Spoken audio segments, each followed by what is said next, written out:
Ովքեր են այսօրվա ազգային եւ համաշխարհային գրական հեղինակությունները, դեպի ուր է գնում մեր ընթերցողական ճաշակը եւ արդյոք ընթերցողական լսարանն ունակ է տարբերել բարձր գրականությունը գրական խոտանից։ Ուրախնդիր այս հարցերի պատասխանները փնտրում են նաեւ Հայաստանի ազգային գրադարանում վերջին 3 եւ ավելի տարիներին ամփոփելով Երևանում եւ մարզերում ամենապահանջված գրքերի տասնյակը։ Վիճակագրական պատկերը ստեղծվում է 10 մարզային, Երևանի քաղաքային եւ ազգային գրադարանների ցուցանիշներով, ըստ էության ամբողջացնելով հանրապետության գրադարանային ոլորտում արձանագրված պահանջարկը, որի հիմնական ձևավորողը երիտասարդությունն է։ Մեր ընթերցողը այսօր երիտասարդ ընթերցողն է, դպրոցականները, ուսանողները,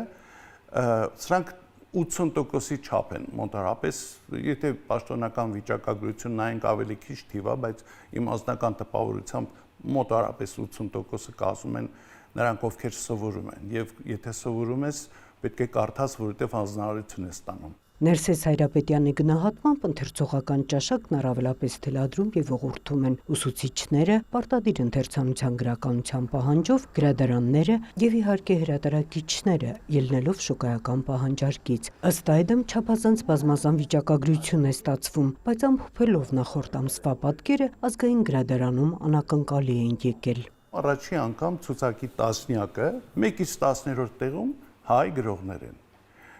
Չասենք, որ մենք աշխարհի չեմպիոն ենք դարձել մեր հայ գրողները, բայց դա վկայում է, որ դպրոցականները կատարում են իրենց ուսուցիչների հանձնարարությունները, ամառային արձակուրդների ընթացքում ինչ հանձնարարություններ ստացել են,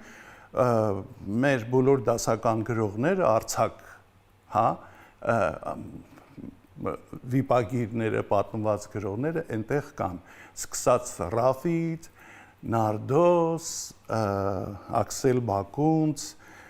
Գուրգեն Մահարի։ Չի նվազում նաև հետաքրքրություն օտարագիր հեղինակների նկատմամբ։ Հրատարակիչներն այս դեպքում շատ ճկուն են աշխատում եւ վերջին տարիներին բարձրակարգ թարգմանություններով տպագրում են ոչ միայն նոր սերնդի լավագույն հեղինակներին, այլև բնագրային թարգմանություններով լրացնում են խորհրդային տարիներին ռուսերենից միջնորդավորված թարգմանությունների բացը։ Օտարագիրների շարքում ամփոփող կերպով առաջատար են սիրված հեղինակների գրքերը։ Նրանք մշտական ներկայություն ունեն, ունենք ռեմարկի գրքերը չեն կարող չլնել։ Խալեդ Հոսեյնի գրքերը, Խալեդ Հոսեյնին անձամբ իմ էլ սիրած գրողներից մեկն է եւ հենց այսօր եմ կարդացել գրադարաններից մեկը քննարկում է կազմակերպել օթապարուկ թռցնողի գրքի շուրջ։ Շատ հեղինակներ են կարդացվում, հայտնի է, որ վերջի 3 տարում Ագաթա Քրիստին ամենաշատ ընթերցվող հեղինակներից մեկն է, ելի հրատարակչական հրատարակիչներից մեկը Էդիթ Պրինտը երևի 40-50 գիրք է տպել Ագաթա Քրիստիից։ Ժամանակակից գրականության առանձնահատկություններից է, որ ընթերցողը դառնում է գրական ստեղծագործության մասնակիցը, ամբողջացնելով ընթերցող հեղինակ եւ գիրք շղթան, բայց շատ կարեւոր է նաեւ ճիշտ քարոզչությունը, որը կձևավորի իրապես մտածող եւ ինտելեկտուալ լսարան։ Նոնե Ալեքսանյան, Աշոտ Խաչատրյան, լուրեր։